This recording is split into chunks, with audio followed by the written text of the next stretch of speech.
Many people are shocked to hear that Australia has fallen behind when it comes to the treatment and rehabilitation of spinal injury victims. Matthew Kuhn is an inspirational kid, and he's given us a real insight into the issue that needs to be rectified. Here is his story.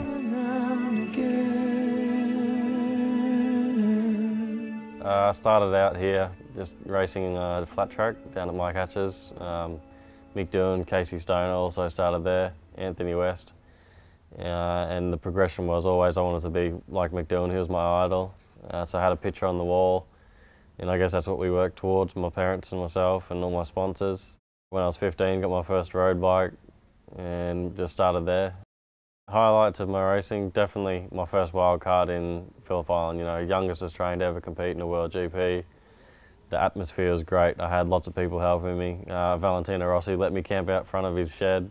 The support was phenomenal. Casey took me around the track and it was just great. The atmosphere was unbelievable, all the people. You just really felt like, we actually made our dream.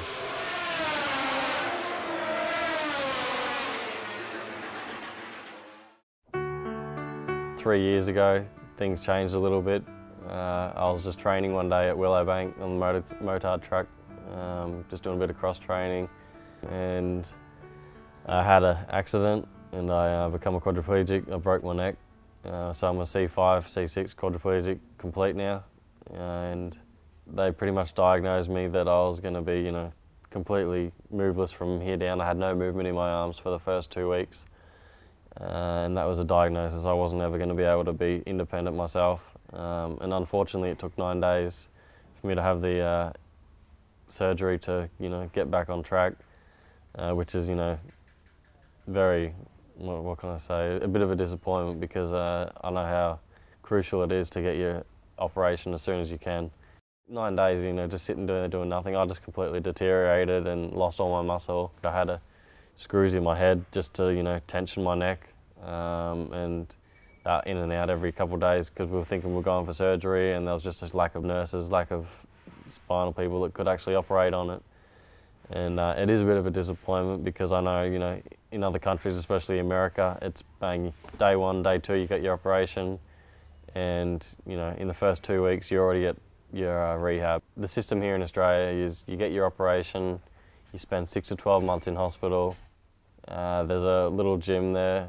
They do as much as you can here, but that just wasn't enough for me. They sent you home and that's it.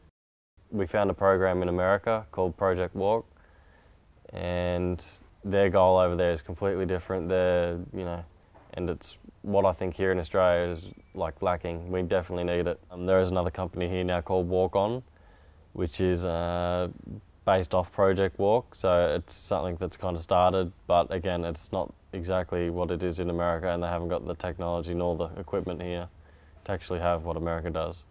Obviously, heading to America, it wasn't going to be cheap, so between my parents, they got a bit of money together, and initial visit was going to cost us $50,000, and that's for 1 month. Every day we're training, 5 days a week, sorry, had the weekends off. And obviously not cheap, but it's what you got to do, and I'm very grateful that everyone that helped, especially my parents. If you haven't got the money, then you got to miss out, and it's unfortunate that there's nothing here in Australia that the government that can kind of support, and that's just all part of the treatment.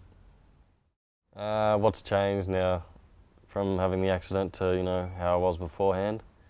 Not much really. I still do everything I want to do. I'm sure it might take a little bit longer to get changed in the morning. I still got to get up in the shower chair, get changed, and it takes a little bit longer. So sure, there's a few bumps along the way, but from what I can do, I can still drive, still swim. So not much has changed. Just I got some wheels under me now, and that's 24/7. My goal is, yes, I will walk again. And I'm not going to give up until I do, so... So the reality is you will walk again? Yeah, reality is I'll walk again.